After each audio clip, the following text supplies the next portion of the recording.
Magandang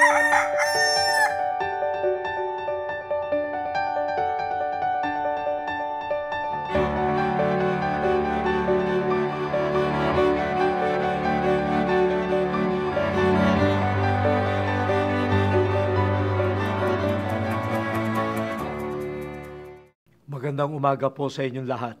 Tayo nang magkape at pandasal. Ito po si Cardinal Chito Tagle ng Manila. Pagdasalan po natin, tularan ang maunawaing Diyos. Isa sa hinahangaan nating katangian sa isang tao ay ang pagiging maunawain.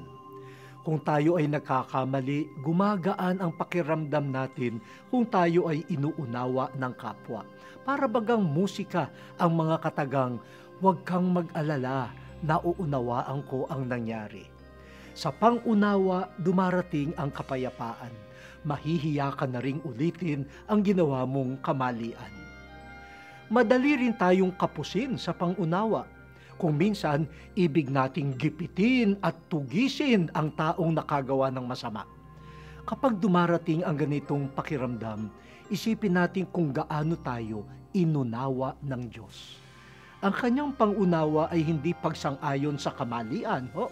Sa halip, sa pamamagitan ng pag-unawang binibigay niya, tayo ay may bagong pagkakataon para makabangon.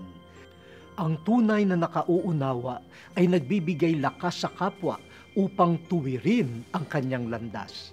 Iyan ang pag-unawa na kailangan natin sa mundo. Pag-unawang nagtutuwid at nagpapabago sa kapwa.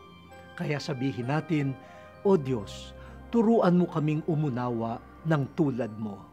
Amen.